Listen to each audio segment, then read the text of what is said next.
अभिवादन स्वीकार करिए प्रधान शिष्य अजय का। उत्तर प्रदेश गाजीपुर के दिलदार नगर में मौजूद हूँ। बता दूं कि पीछे मंच के एक बैनर लगा हुआ है, 2329वां प्रियदर्शी सम्राट अशोक महान का जयंती मनाया गया।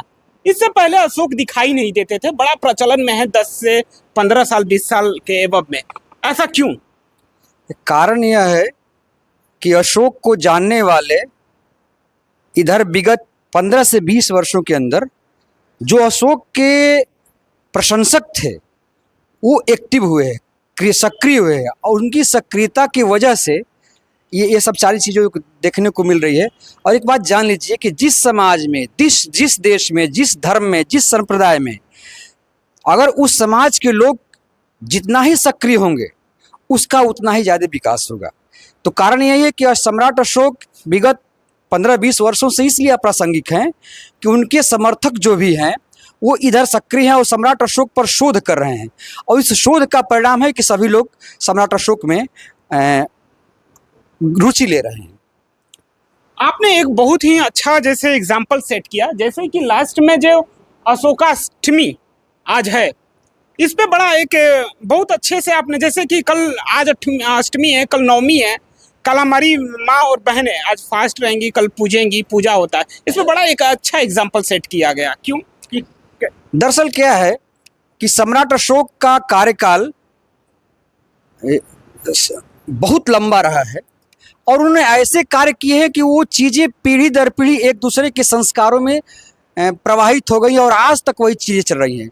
लोग सम्राट अशोक को भूल गए हैं, लेकिन सम्राट अशोक के द्वारा निर्धारित या उनके द्वारा दिए गए संस्कारों आज भी हमारे अंदर प्रवाह की तरह बह रहे हैं। जैसे उसी का उदाहरण हमने दिया आपको कि अशोकाष्टमी को सम्राट अशोक की जयंती है और उनकी जयंती के उपलक्ष्य में, उनके जन्मदिन के उपलक्ष्य में रात को महिलाएं गीत गाती हैं, तमाम चीज़ें करती हैं, इसके बाद पूजा वगैरह कर करके तभी वो सोने के लिए जाती है। और उसी के उपलक्ष्य में दूसरे दिन जैसे अशोकाष्टमी को अशोक का जन्म होता है, लोग खुशियां मनाते हैं, और वह उसका बृहद खुशी जो होती है वो अगले दिन नवमी को मनाया जाता है। ये परंपरा में हमारे हैं। भले ही आज हो सकता है इसी के परिप्रेक्ष्य में अन्य धर्म के लोग भी इस चीज़ को मना रहे हैं नवमी के रूप में। जैसे नवरात्रि है, नवमी ये केवल संयोग है कि नवमी के दिन दुर्गा माँ की पूजा होती है, लेकिन ये बहुत पुरातन त्यौहार है। अशोकाष्टमी के उपलक्ष्य में हम नवमी का त्यौहार मनाते हैं। थैंक यू सो मच बात करने के लिए परमठ जी। डॉक्टर विनोद जी हैं सर, ये जो आप सारे लोगों को एक मंच पर लाकर खड़ा कर दिए, और जैसे कि भारत विकास मंच है, इसका नाम दिया गया है, और ये अशोक का 2329वां जन्मदिन मनाया गया है। इससे पहले तो अशोक दिखाई नहीं देते थे, पहला। और दूसरा सवाल ये है कि चुनाव भी बड़ा नजदीक आ रहा है। ठीक है, दिल्ली दूर है, लेकिन चुनाव के समय में ही हम देखते हैं कि जितने महापुरुष हैं उन्हें बहुत तेजी से याद किया जाता है। ऐसा है, जो भारत की शख्सियत और विरासत है किसी चुनाव की मोहताज नहीं है। डॉक्टर इतिहासकार डॉक्टर भगवती प्रसाद सिंह ने कहा कि सम्राट अशोक जैसा शासन काल कहीं रहा ही नहीं है। इतना खूबसूरत, इतनी नीतियाँ उसकी रही कि उसे चक्रवर्ती सम्राट अशोक कहा गया। हाँ, कुछ जमाने की गर्दिशों ने उसे सायों में ढकेल लिया। कितनी भी आंधियाँ आए, पेड़ गिर जाते हैं, पत्ते गिर जाते हैं, टहनियाँ गिर जाती हैं, लेकिन उसका जड़ का अस्तित्व बचा रहता है। सम्राट अशोक की अस्तित्व अभी आज भी कायम है, सिर्फ विचारों की कमी है। लेकिन मैं चाहूँगा तमाम लोगों से, भारत विकास मंच एक ऐसा आह्वान करता है कि सारे हिंदू मुसलमान सारे लोग, सिर्फ चुनाव की बात नहीं है, मेरा भारत बहुत खूबसूरत है और यहाँ की तहजीब, यहाँ के लोग, यहाँ के पहने कपड़े, पोशावे, चाल चलन, संस्कृति, सभ्यता, सब कुछ का संरक्षण हो भारत विकास मंच के तत्वावधान में।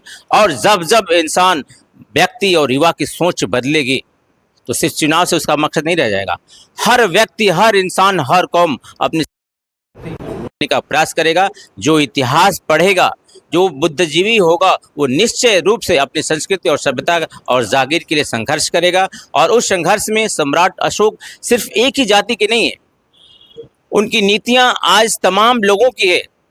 चक्र, जीवन का चक्र होता है और उसकी नीतियां सम्राट अशोक, पेड़ पौधों के, रोडों पे पेड़ पौधे लगाना, पशुधालय करना, औषधालय बनाना, तमाम चीज़ें ऐसी रही हैं। तो सम्राट अशोक का शासनकाल अगर चुनाव से जोड़ दिया तो ऐसा कुछ भी नहीं होता है। अगर हमारी सोच सीमित दृष्टिकोण तक रहेगी तो हम उसका मूल्यांकन कर सकते हैं, लेकिन ऐसे शख्सियत, ऐसे हैसियत और विरासत की जो ऐसी चीज़ें हैं कि जहाँ इतिहासकार की कलम भी प्रशंसा करने को उसकी तरफ अनवर मुड़ जाती है, वैसे शख्सियत को सिर्फ जाति बंधन में और चुनाव के बीच जोड़ देना हमारी समझ से समझ नहीं है। लेकिन ये चीज़ कहानी अनवरत चलता रहेगा और भारत विकास मंच बेटियों के संरक्षण के लिए, संस्कृति और सभ्यता के लिए और आपसी भाईचारा के लिए सदैव कायम करता रहेगा। ये मंच और अवसर देता रहेगा। बहुत बहुत मैं जहाँ भी जाता हूँ, कहीं भी जाता हूँ, तो उसमें पॉलिटिकल चीज़ें जो कहीं ना कहीं जरूर आती है और बिना राजनीति का लोग कहते हैं कुछ नहीं होगा। लेकिन ये जो भारत विकास मंच पर मैं आज इस प्रांगण में आया तो मैं बता दूं कि यहाँ पर पॉलिटिकल बातें थोड़ी भी नहीं हुई, केवल और केवल एकेडमी और अशोक को लेकर बात हुई। लेकिन हम बातचीत कर लेना चाहते हैं, हमारे साथ बातचीत करने के लिए। क्या नाम है सर आप? मेरा नाम रामेश्वर कुशवाहा है। रामेश्वर जी, आप कुर्ता पैंट पहने हैं तो कहीं ना कहीं हमारा जो कैमरा है कहीं राजनीति की तरफ जा रहा है, एक बड़ा लाजमी है।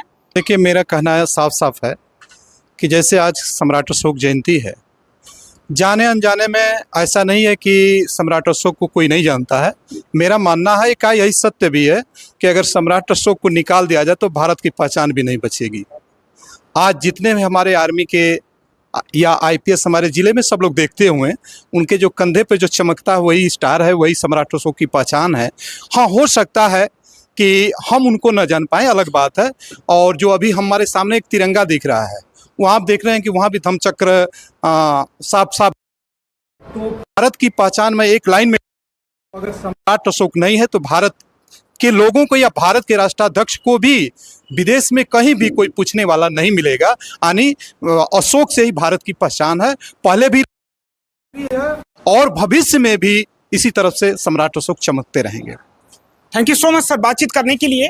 तो पत्रकार हूँ, जाहिर सी बात है पॉलिटिकल चीज़ों को छेड़ना हमारा कर्तव्य है और जाहिर सी बात है मैं इस बीट को छेड़ता हूँ। आज सबसे बड़ी चीज़ है ये भारत का ये जो संविधान है उद्देशिका, ये जो मिला है सम्मान के रूप में सारे पत्रकार और ये जहाँ यहाँ पर सारे लोग मौजूद हैं उनको मिला है। मैं बता दूं कि ये इतना खूबसूरत चीज़ है। भारत के संविधान में करीब 251 पन्ने हैं। उस पन्ने को पढ़ना संभव तो है लेकिन असंभव भी है। लेकिन मैं 251 पन्ने की बात इसलिए कर रहा हूँ कि उतना पन्ने ना पढ़ें आप, लेकिन ये जो उद्देशिका है इसे सारे लोगों को कंठस्थ अपने जुबान पर याद होना चाहिए। और ये जो उद्देशिका है इस देने के लिए thank you so much doctor साहब, और भारत विकास मंच को थैंक यू करता हूँ। और नमस्कार, मैं प्रधान सिंह सजय, उत्तर प्रदेश जनपद गाजीपुर से कैमरा पर्सन संदीप के साथ।